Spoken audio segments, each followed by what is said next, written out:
permasalahan yang Ibu hadapi di kelas Ibu? Terima kasih. Kalau untuk setiap kelas itu sudah pasti ada permasalahannya. Namanya juga lagi kelas 1, ya sudah pasti.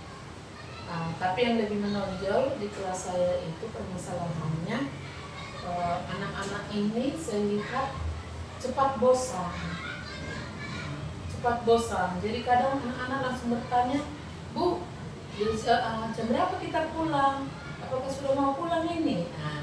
Jadi di sini perlu kita diskusikan ya ibu-ibu, bagaimana cara menangani anak kita yang beberapa orang yang cepat bosan untuk belajar ini. Terima kasih. Kalau di kelas Bu Abia? Terima kasih Bu Eni. Di sini pasti otomatis kan di kelas 1 setiap kelas mempunyai masalah. Kebetulan di kelas saya itu permasalahan yang saya hadapi anak-anak karena kan dari TK, transisi TK ke SD mereka lebih terkejut ibaratnya. Kesulitan mereka itu karena waktu belajar dari TK ke SD lebih banyak dan mereka lebih banyak kan belajar, mudah capek dalam pembelajaran. Karena kan kalau di TK kan kebanyakan mereka masih dominan ke main-main. Sedangkan di belajar SD ini kan memang harus kita belajar mandiri. Mereka banyak belum bisa mandiri, masih perlu kita bantu. Kita berarti kesulitan dalam belajar lah, kemandirian mereka belum harus kita didik dalam kelas saya. Dan mereka cepat bosan hampir sama seperti Ibu Monika juga. Kalau saya belum tidak seperti itu Ibu. Siapa yang kita Sama, hadapi iya.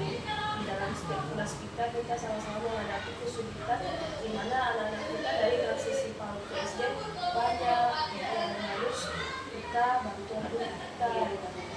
Bagaimana kira-kira ya Pak yang kita buat caranya, solusinya agar masalah ini tidak ada lagi di kelas kita?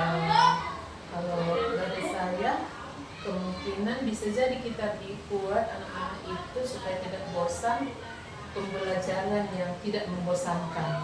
Contohnya ya seperti pendidikan Pancasila ini kan ada, kita pakai dadu itu, kita suruh anak-anak bermain, menyanyikan sebuah lagu, dadunya nanti pas menuju bilangan 1, lalu langsung kita suruh anak-anak itu mengucapkan Pancasila. Kalau bilangan 1 yang keluar, kita suruh anak itu menyebutkan Pancasila sila pertama. Jadi itu kan sudah membuat mereka agak bermain sambil belajar. Nah, kira-kira solusi dari saya seperti itu.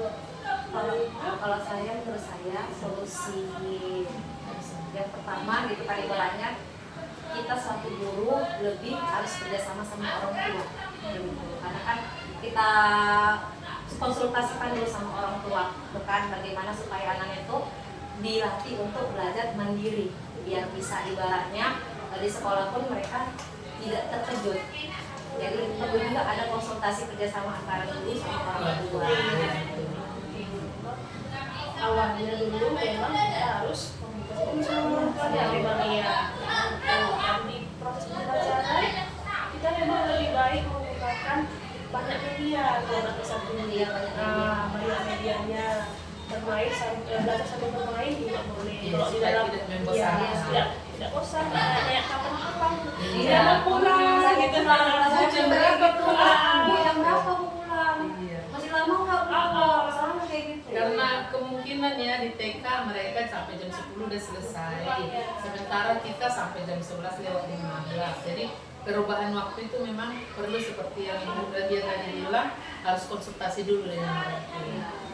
Ada komunikasi antara guru sama orang tua, ya. Dan juga kalau di pelajaran matematika juga sering kita gunakan pacul-pacul medianya, pacul-pacul ya. Anak suka itu. Dari stick ke stick, videonya sampai stick. Jadi stick itu kita buat lah jadi menghitung bilangan satu bisa. Dari media letak-letakan. Dia suka menempel-nempel, suka dibuat dalam bentuk kelompok, suka. Itu mengatasi anak cepat bosan. Iya. Boleh juga kita pakai. Biar menyenangkan juga. Kita boleh juga pakai buat juga boleh, baju ke depan. Iya. Itu senang orang itu. Senang orang itu ya, disuruh baju ke depan. Ya, itu biar melatih anak juga untuk berani ke depan. Iya. Kira-kira ada solusi lain lagi Bapak Ibu atau sudah menurut Bapak Ibu udah pas solusi yang kita keluarkan Udah nanti. pas ya.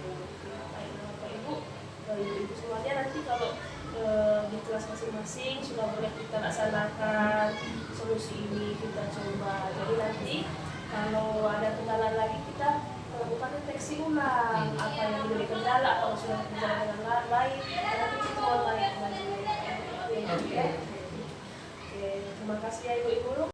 Assalamualaikum warahmatullahi wabarakatuh. Ya, selamat siang untuk kita semua. Terima kasih untuk ibu-ibu yang sudah bersedia meluangkan waktunya untuk diskusi kita kali ini.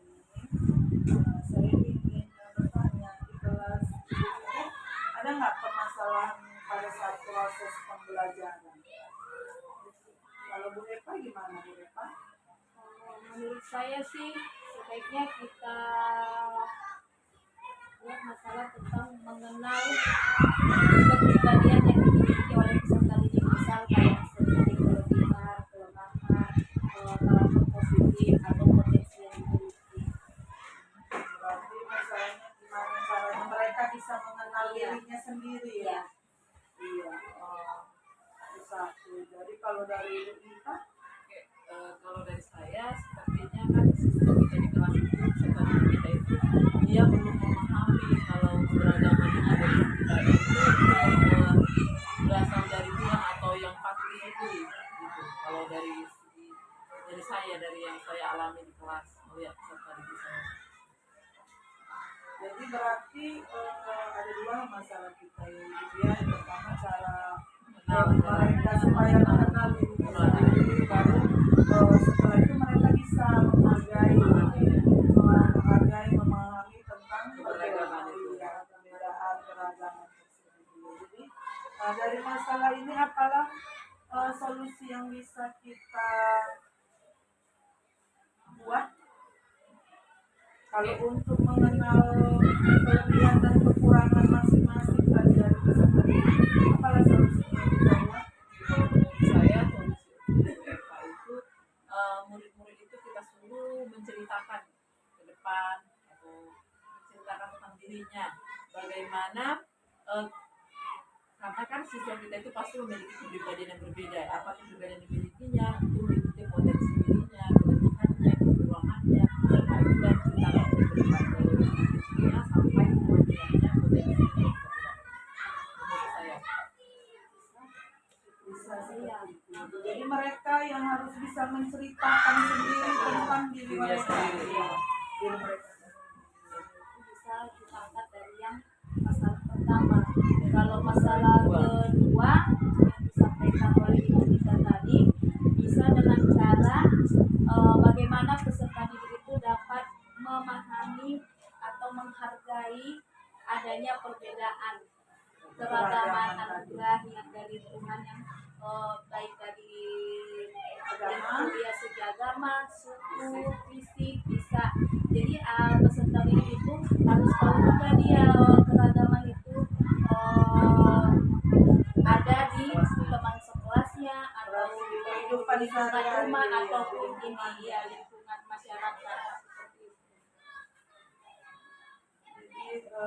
Jadi kita tadi udah tahu masalahnya apa, udah kita cari solusinya, dan sekarang nanti kita akan menjalankan solusi tersebut. Jadi nanti setelah kita laksanakan, kita akan melakukan refleksi lagi Bapak Ibu. Berhasil nggak solusi yang udah kita laksanakan Dari masalah ini? Iya. Jadi nanti setelah kita jalankan